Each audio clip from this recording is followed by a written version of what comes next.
ಆತ್ಮೀಯ ಕೇಳುಗರಿಗೆ ನಿಮ್ಮ ರಮಾಶ್ರೀ ನಾಡಿಗೇರ್ ಮಾಡುವ ನಮಸ್ಕಾರಗಳು. ನೀವೀಗ ನಿಲುಕದ ನಕ್ಷತ್ರ ಧಾರಾವಾಹಿಯ 6ನೇ ಅಧ್ಯಾಯವನ್ನ ಕೇಳ್ತಾ ಇದ್ದೀರಾ.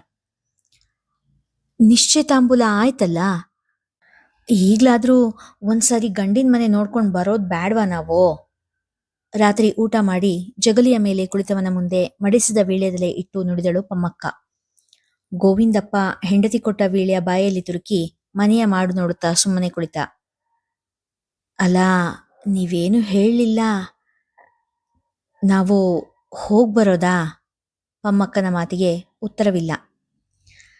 ಏನು ಅಂದ್ರೆ, ನಾನು ಹೇಳೋದು ಏನು ಅಂದ್ರೆ, ರಾಗ ಎಳೆಯುತ್ತಿದ್ದ ಪಮ್ಮಕ್ಕನ ಮಾತನ್ನು ಅರ್ಧದಲ್ಲಿ ಕತ್ತರಿಸಿ, ನಂಗೆ ಕಿವಿ ಕೇಳುತ್ತೆ, ಪದೇ ಪದೇ ಅದೇ ರಾಗ ಹಾಡೋದೇನು ಬೇಡ. ಹೆಣ್ಣಾದವಳಿಗೆ ಸ್ವಲ್ಪ ಸೂಕ್ಷ್ಮ ಸನ್ನೆ ಅರ್ಥ ಆಗ್ಬೇಕು. ಗಂಡ ಆದವನು ನಿನ್ ಮಾತಿಗೇನು ಉತ್ತರ ಕೊಡ್ಲಿಲ್ಲ ಅಂದ್ರೆ ಆ ಮಾತು ಅವನಿಗೆ ಹಿಡಿಸ್ಲಿಲ್ಲ, ಮಾತು ಮುಂದುವರ್ಸ್ಬಾರ್ದು ಅನ್ನೋ ಸಣ್ಣ ವಿಷಯ ಕೂಡ ನಿನಗೆ ಹೊಳೆಯೋದಿಲ್ವಲ್ಲ? ಅದೇನು ಅಂತ ಇಷ್ಟು ವರ್ಷ ಸಂಸಾರ ಮಾಡಿದ್ಯೋ ಏನೋ? ಸರ್ರನೆ ರೇಗಿದ. ಮಗಳ ಭವಿಷ್ಯದ ಮುಂದೆ ಗಂಡನ ಸಿಟ್ಟು ದೊಡ್ಡದನಿಸಲಿಲ್ಲ ಪಮ್ಮಕ್ಕನಿಗೆ. ಅಲ್ಲ, ನಮ್ಮ ಮಗಳು ಮದುವೆ ಆಗಿ ಹೋಗೋ ಮನೆ, ಮಂತನ, ಮತ್ತೆ ಅಳಿಯಂದ್ರ ಕೆಲಸ ಮಾಡೋ ಜಾಗ, ಇದೆಲ್ಲ ನಾವು ನೋಡೋದು ಬೇಡ್ವೇ?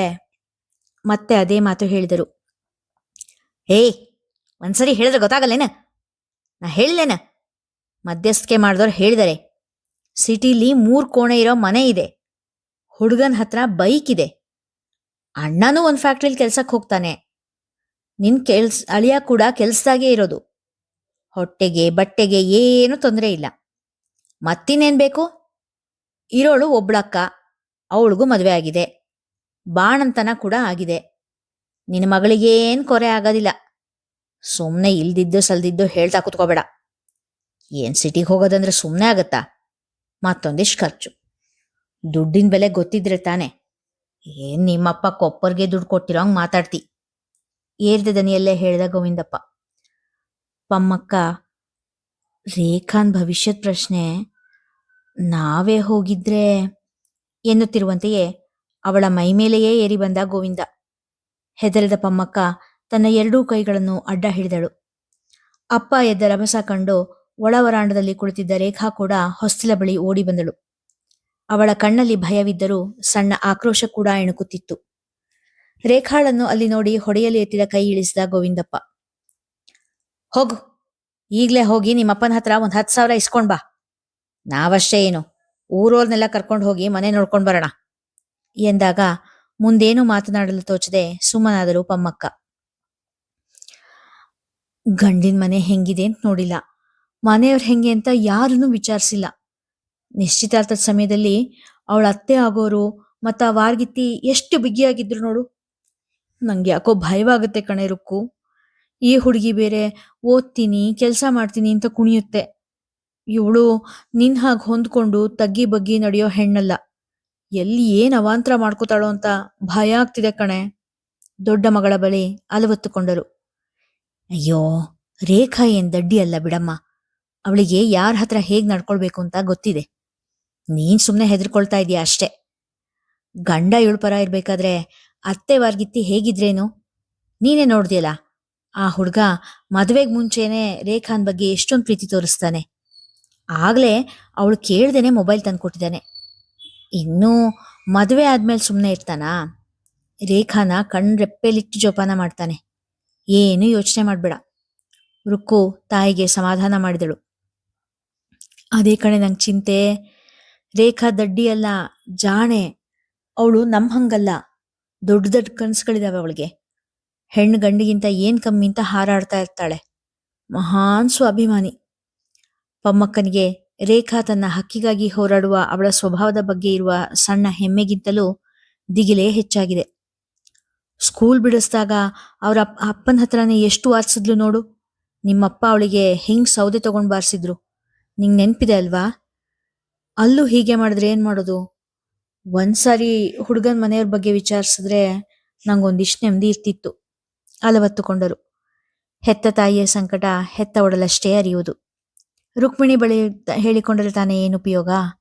ಅವಳು ಪಮ್ಮಕ್ಕನಷ್ಟೇ ನಿಸ್ಸಹಾಯಕಳು. ನಿನ್ ಗಂಡನ ಹತ್ರ ಒಂದ್ಸಾರಿ ಕೇಳ್ತೀಯನೆ? ಅವರು ಒಂದ್ ಹೆಜ್ಜೆ ಹೋಗಿ ಆ ಹುಡ್ಗನ್ ಕೆಲ್ಸ ಬೊಗ್ಸೆ ಬಗ್ಗೆ ವಿಚಾರಿಸ್ಕೊಂಡ್ ಬರೋಕ್ಕಾಗುತ್ತಾ ಅಂತ ದೀನಸ್ವರದಲ್ಲಿ ಬೇಡಿಕೊಂಡರು ಮಗಳನ್ನ. ಅಮ್ಮ, ಅಪ್ಪ ದೂರ್ವಾಸ್ ಮುನಿ ಆದ್ರೆ ಇವ್ರು ವಿಶ್ವಾಮಿತ್ರ. ಮೂಗಿನ್ ತುದಿಲೇ ಕೋಪ. ಯಾವಾಗ ಹೇಗಿರ್ತಾರೆ ಅಂತ ಹೇಳೋದಕ್ಕಾಗಲ್ಲಮ್ಮ. ಸಮಾಧಾನದಾಗಿದ್ದಾಗ ಕೇಳ್ ನೋಡ್ತೀನಿ, ಆದ್ರೂ ನೆಚ್ಕೊಳ್ಳೋ ಹಾಗಿಲ್ಲ ಕಣಮ್ಮ ಎಂದಳು. ಏನೋ ಕಡೆ, ನಿನ್ ಗಂಡಂಗಾದ್ರೂ ಗೋರ್ಮೆಂಟ್ ನೌಕರಿ ಇದೆ, ಇವಳಿಗೂ ಹಂಗೆ ಗೋರ್ಮೆಂಟ್ ಕೆಲ್ಸದಲ್ಲಿರೋ ಹುಡುಗ ಸಿಕ್ಕಿದ್ರೆ ಒಳ್ಳೇದಿತ್ತು. ಪ್ರೈವೇಟ್ ಕೆಲ್ಸ, ಏನ್ ಕತೆನೋ ಏನೋ ನಿಡಿಸು ಇದ್ದರು. ಯಾಕೋ ರಂಗ, ನಿನ್ ಹೆಂಡತಿ ಮುಖ ಊದಿಸ್ಕೊಂಡು ಕೂತಿದ್ದಾಳೆ? ಸಣ್ಣ ದನಿಯಲ್ಲಿ ಹಿರಿಯ ಮಗನನ್ನು ಕೇಳಿದರು ಮಂಗಳಮ್ಮ. ಎಲ್ಲ ನನ್ನ ಹಣೆ ಬರ. ನಿನ್ ಸೊಸೆಗೆ ಫೋನ್ ಬೇಕಂತೆ, ಮಾತಿನಲ್ಲಿ ಬೇಸರ ತುಂಬಿ ಹೇಳಿದ ರಂಗ. ಫೋನಾ? ಫೋನ್ ಇದೆಯಲ್ಲ ಮನೆಯಲ್ಲಿ, ಇನ್ನೊಂದು ಫೋನ್ ತಗೊಂಡು ಏನ್ ಮಾಡೋದು? ಅಡುಗೆ ಮನೇಲಿ ಇಟ್ಕೋಬೇಕಷ್ಟೇ ಆ ಫೋನನ್ನ, ನಗುತ್ತಾ ಹೇಳಿದ ಮಂಗಳಮ್ಮನಿಗೆ ಮೊಬೈಲ್ ಫೋನ್ಗಳ ಬಗ್ಗೆ ಅರಿವಿಲ್ಲ. ಅಯ್ಯ, ಅದಲ್ಲಮ್ಮ, ಅವಳು ಕೇಳ್ತಾ ಇರೋದು ಮೊಬೈಲ್ ಫೋನು. ಅಂದ್ರೆ ಅದೇ ಕೈಯಲ್ಲಿ ಇಟ್ಕೊಂಡು ಮಾತಾಡ್ತಾರಲ್ಲ, ಹೊರಗಡೆ ಹೋಗ್ಬೇಕಾದ್ರೂ ತಗೊಂಡು ಹೋಗ್ತಾರಲ್ಲ ಆ ಫೋನು, ಅದು ಬೇಕಂತೆ ನಿನ್ ಸೊಸೆಗೆ ಎಂದ. ಅದಾ? ಅದನ್ ತಗೊಂಡು ಏನ್ ಮಾಡ್ತಾಳಂತವಳು? ಅದ್ಯಾಕ್ ಬೇಕಂತೆ? ಮಂಗಳಮ್ಮ ಕೇಳಿದಾಗ ತುಟಿ ಕೆಳಗೆ ತಿರುಗಿಸಿ ಗೊತ್ತಿಲ್ಲ ಎಂಬಂತೆ ಸನ್ನೆ ಮಾಡಿದ. ಅಡಿಗೆ ಮನೆಯಲ್ಲಿ ಪಾತ್ರೆಗಳ ದಡಬಡ ಹೆಚ್ಚಾಗುತ್ತಿತ್ತು. ಗೀತಾ, ಒಂದೊಡ್ಡ ನೀರ್ ಕೊಡು. ಸೊಸೆಯನ್ನು ಹೊರಗೆ ಕರೆಯಲು ನೆಪ ಹೆಣೆದರು. ತಗೊಳ್ಳಿ ಅತ್ತೆ. ದೊಡ್ಡ ಲೋಟದಲ್ಲಿ ತಣ್ಣಗಿನ ನೀರು ತಂದು ಕೊಟ್ಟಳು. ಯಾಕೆ ಯಾಕೆಷ್ಟು ದುಸುಮುಸು? ಏನಾಯ್ತೋ ಎಂದಾಗ ಗೀತಾ ಸೀರೆ ಸೆರಗನ್ನು ತೋರು ಬೆರಳಿಗೆ ಸುತ್ತುವುದು ಬಿಚ್ಚುವುದು ಮಾಡುತ್ತಾ ನಿಂತಳು. ಏನಾಯ್ತು ಹೇಳು? ಅದೇನೋ ಫೋನ್ ಬೇಕು ಅಂದ್ಯಂತೆ, ಫೋನ್ ಹಿಡ್ಕೊಂಡು ನೀನ್ ಯಾವ ಆಫೀಸಿಗೆ ಹೋಗ್ಬೇಕವ್ವ? ನಗುತ್ತಾ ಕೇಳಿದರು. ಗೀತಾ ಸುಮ್ಮನೆ ರಂಗನ ಕಡೆ ನೋಡಿದಳು. ಅತ್ತೆ ಬಳಿ ತನ್ನ ದೂರು ಒಯ್ದಿದ್ದಕ್ಕೆ ಆಕ್ಷೇಪಣೆ ಇತ್ತು ಅವಳ ಕಣ್ಣಲ್ಲಿ. ಈಗೆಲ್ಲ ಎಲ್ಲರ ಹತ್ರನೂ ಫೋನ್ ಇರುತ್ತೆ ಅತ್ತೆ, ನಂಗೂ ಬೇಕು. ದನಿ ತಲೆ ಎರಡೂ ತಗ್ಗಿಸಿ ಹೇಳಿದಳು. ಅಲ್ಲೇ, ನೀನು ಮನೆ ಬಿಟ್ಟು ಎಲ್ಲಿಗೆ ಹೋಗ್ತೀನಿ ನಿಂಗೆ ಫೋನ್ ಬೇಕು? ಫೋನ್ ಇನ್ ಸುಮ್ಮನೆ ಬರುತ್ತಾ? ಸಣ್ಣ ಫೋನಿಗೂ 3-4 ಸಾವಿರ ಕೊಡ್ಬೇಕು, ಮತ್ತೆ ಪದೇ ಪದೇ ಅದಕ್ಕೆ ದುಡ್ಡು ಹಾಕಿಸ್ತಾ ಇರ್ಬೇಕು. ಅದು ಕಡಿಮೆ ಅಂದ್ರೂ ತಿಂಗಳಿಗೆ 200 ರೂಪಾಯಿ. ರಂಗ ಹೇಳಿದಾಗ ಮಂಗಳಮ್ಮ ಅಚ್ಚರಿಯಿಂದ, ಏನೋ ತಿಂಗಳಿಗೆ 200 ರೂಪಾಯಿನಾ? ಮನೆ ಮಂದಿಗೆಲ್ಲ 15 ದಿನಕ್ಕಾಗೋಷ್ಟು ತರಕಾರಿ ಬರುತ್ತೆ. ಬರೀ ಕಿವಿಯಾಗಿ ಇಟ್ಕೊಂಡು ಮಾತಾಡಕ್ ಅಷ್ಟೊಂದು ದುಡ್ಡು ಕೊಡ್ಬೇಕಾ? ಅದಕ್ಕೆ ಯಾಕೆ ಖರ್ಚು ಮಾಡ್ಬೇಕು ಅಂತೀನಿ. ಹಂಗ್ ನೋಡಿದ್ರೆ ಈ ಫೋನೇ ದಂಡ ನಮ್ಮನೆಗೆ. ಮೊದ್ಲೆಲ್ಲ ಇದೇ ಇತ್ತೇನೋ? ಇದು ಬಂದಿದ್ದು ಪತ್ರ ಬರೆಯೋದು ನಿಂತೇ ಹೋಯ್ತು ಎಂದರು. ಫೋನ್ ಬರೋಕ್ಕೂ ಮುಂಚೆ ವಾರಗಟ್ಲೆ ಕಾಗ್ದಕ್ಕೋಸ್ಕರ ಕಾಯ್ಬೇಕಾಗಿತ್ತು. ಆದ್ರೆ ಈಗ ನೆನ್ಸ್ಕೊಂಡಾಗ ಫೋನ್ ಮಾಡ್ಬೋದು, ಮಾತಾಡ್ಬೋದು. ಗೀತಾ ಫೋನಿನ ಗುಣಗಾನ ಮಾಡತೊಡಗಿದಳು. ಅದೇನೋ ನಿಜ ಅನ್ನೋ. ಮಂಗಳಮ್ಮ ಸೊಸೆಯ ಮಾತಿಗೆ ಸಮ್ಮತಿ ಸೂಚಿಸಿದರು. ಈಗ ಮನೇಲಿ ಒಂದ್ ಫೋನ್ ಇರ್ಬೇಕಾದ್ರೆ ಮತ್ತೊಂದ್ ಫೋನ್ ಯಾಕೆ? ಆ ಫೋನಿನ ದುಡ್ಡಲ್ಲಿ ರಾಜೀವನ್ ಮದ್ವೆಗೆ ಒಂದೊಳ್ಳೆ ಸೀರೆ ತಗೊಳ್ಬೋದು ಎಂದರು. ಹಾ, ನೀವ್ ಹಿಂಗಂತೀರಿ, ಆದ್ರೆ ರಾಜೀವ ಮಾತ್ರ ನಿಶ್ಚಿತಾರ್ಥ ಆದ ಕೂಡ್ಲೆ ರೇಖಾಂಗ್ ಫೋನ್ ಕೊಡ್ಸಿದನಲ್ಲ, ಗೀತಾ ಹೇಳಿದಾಗ ಮಂಗಳಮ್ಮ ಅವಳ ಮಾತು ನಂಬದವರಂತೆ ಮುಖ ಮಾಡಿದರು. ಅವರ ದೃಷ್ಟಿ ಸೊಸೆಯ ಕಡೆಯಿಂದ ಮಗನ ಕಡೆ ಹರಿಯಿತು. ಹೌದೇನೋ ಎಂದು ಕೇಳಿದ ದನಿಯಲ್ಲಿ ಸತ್ವವಿರಲಿಲ್ಲ. ಹೌದು ಎಂಬಂತೆ ಉದ್ದುದ್ದ ತಲೆ ಆಡಿಸಿದ ರಂಗ. ನಂಗೊಂದ್ ಮಾತು ಹೇಳಿಲ್ಲಲ್ಲ, ಸ್ವಗತವೆಂಬಂತೆ ನುಡಿದರು. ನಿಮ್ ತಮ್ಮನ್ ನೋಡಿ ಕಲೀರಿ. ಅವನು ರೇಖಾನ್ ಮದ್ವೆ ಆಗಿ ಈ ಮನೆಗ್ ಬರೋ ಮೊದ್ಲೇ ಅವಳಿಗೇನ್ ಬೇಕು ಏನ್ ಬೇಡ ಅನ್ನೋದೆಲ್ಲ ತಿಳ್ಕೊಂಡು ಅವಳ ಆಸೆ ಆಕಾಂಕ್ಷೆ ಎಲ್ಲ ನೆರವೇರಿಸ್ತಾ ಇದ್ದಾನೆ. ಗೀತಾಳ ಸ್ವರದಲ್ಲಿ ಅಸೂಯೆ ಇಣುಕಿತ್ತು. ನೋಡು, ಅದೆಲ್ಲ ಆಸೆ ಇಟ್ಕೊಳ್ಬೇಡ. ನಾನ್ ಅವನ ಹಾಗೆ ಹೆಂಡತಿ ತಾಳ ಕುಣಿತಾ ಕೂರಕ್ಕಾಗಲ್ಲ. ರಂಗನ ದನಿಯಲ್ಲಿ ಎಚ್ಚರಿಕೆ ಇತ್ತು. ಗೀತಾ ಮೂತಿ ತಿರುಗಿಸಿ ಅಡಿಗೆ ಮನೆ ಕಡೆ ನಡೆದಳು. ಅಮ್ಮ, ಇನ್ನ ಹುಡುಗಿ ಮನೆಗೆ ಬಂದ್ಮೇಲೆ ಅವಳ ತರ ಇವಳುನು ಕಾಲೇಜಿಗೆ ಹೋಗ್ತೀನಿ ಅಂತ ಕುಣಿದೇ ಇದ್ರೆ ಸಾಕು, ನಗೆ ಚಾಟಿಕೆಗೆಂದು ಹೇಳಿದರು. ಮಂಗಳಮ್ಮನ ಹಣೆ ಚಿಂತೆಯಿಂದ ನೆಗೆಗಟ್ಟಿತು.